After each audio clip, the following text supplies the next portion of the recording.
exceptionally efficient, since you are unable to oppose, resist, or otherwise hinder creative and transforming work. When in Seraphim, you go to sleep for a specified time, and you will awake at the designated moment. The length of a journey when in transit sleep is immaterial. You are not directly aware of the passing of time.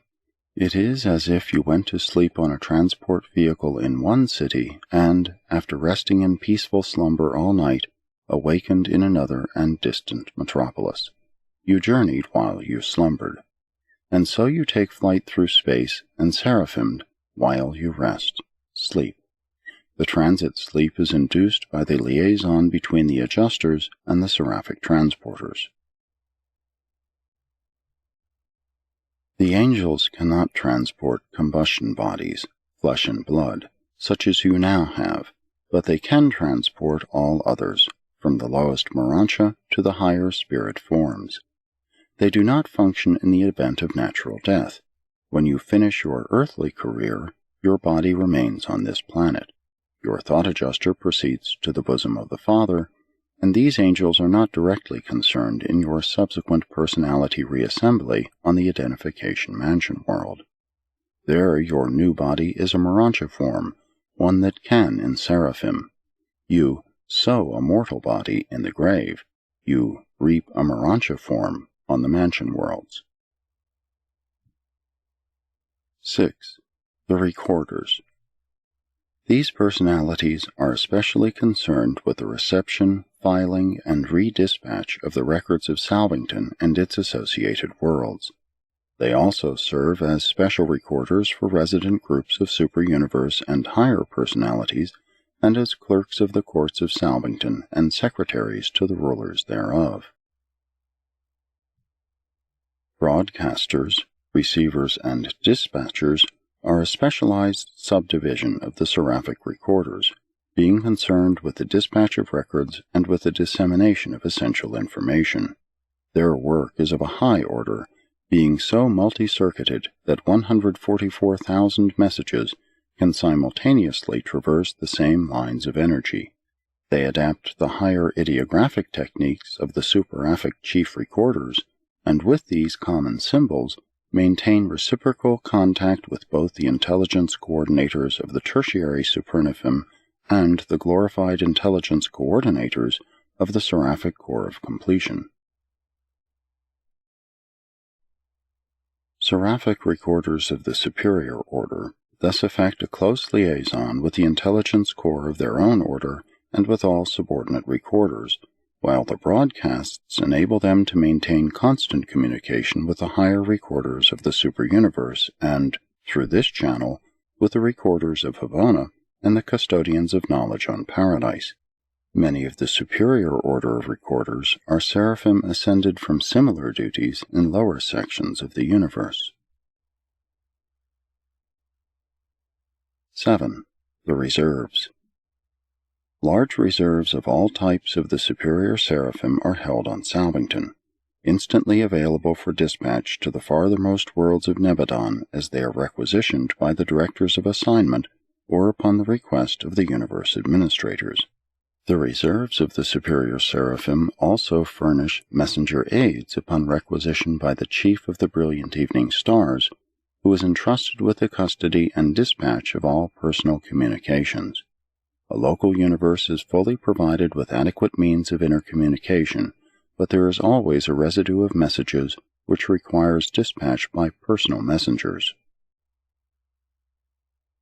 The basic reserves for the entire local universe are held on the seraphic worlds of Salvington. This core includes all types of all groups of angels. 3. Supervisor Seraphim. This versatile order of universe angels is assigned to the exclusive service of the constellations. These able ministers make their headquarters on the constellation capitals, but function throughout all Nebadon in the interests of their assigned realms. 1. Supervising Assistants. The first order of the supervising seraphim are assigned to the collective work of the constellation fathers, and they are the ever-efficient helpers of the Most Highs. These seraphim are primarily concerned with the unification and stabilization of a whole constellation. 2. Law Forecasters. The intellectual foundation of justice is law, and in a local universe, law originates in the legislative assemblies of the constellations. These deliberative bodies codify and formally promulgate the basic laws of Nebadon, laws designed to afford the greatest possible coordination of a whole constellation consistent with the fixed policy of non-infringement of the moral free will of personal creatures. It is the duty of the second order of supervisor seraphim to place before the constellation lawmakers a forecast of how any proposed enactment would affect the lives of free will creatures. This service they are well qualified to perform by virtue of long experience in the local systems and on the inhabited worlds. These seraphim seek no special favors for one group or another, but they do appear before the celestial lawmakers to speak for those who cannot be present to speak for themselves. Even mortal man may contribute to the evolution of universe law, for these very seraphim do faithfully and fully portray not necessarily man's transient and conscious desires, but rather the true longings of the inner man, the evolving Urantia soul of the material mortal on the worlds of space. 3. Social Architects. From the individual planets up through the Urantia training worlds, these seraphim labor to enhance all sincere social contacts and to further the social evolution of universe creatures. These are the angels who seek to divest the associations of intelligent beings of all artificiality while endeavoring to facilitate the interassociation of will creatures on a basis of real self-understanding and genuine mutual appreciation. Social architects do everything within their province and power to bring together suitable individuals that they may constitute efficient and agreeable working groups on Earth, and sometimes such groups have found themselves reassociated on the mansion worlds for continued fruitful service. But not always do these seraphim attain their ends. Not always are they able to bring together those who would form the most ideal group to achieve a given purpose, or to accomplish a certain task. Under these conditions, they must utilize the best of the material available. These angels continue their ministry on the mansion and higher Urantia worlds.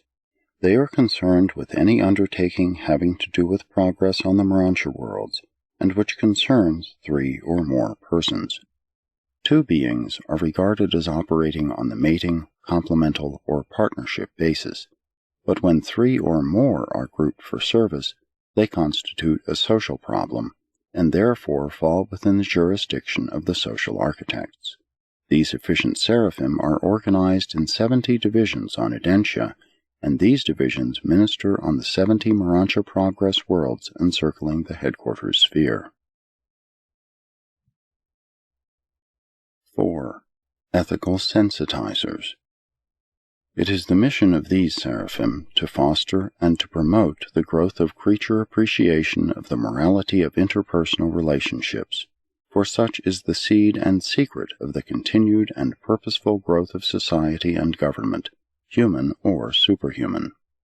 These enhancers of ethical appreciation function anywhere and everywhere they may be of service, as volunteer counselors to the planetary rulers, and as exchange teachers on the system training worlds. You will not, however, come under their full guidance until you reach the Brotherhood schools on Urantia, where they will quicken your appreciation of those very truths of fraternity which you will even then be so earnestly exploring by the actual experience of living with the Univitatia in the social laboratories of Urantia, the 70 satellites of the Norlaciadec capital. 5. The Transporters. The 5th group of supervisor seraphim operate as personality transporters, carrying beings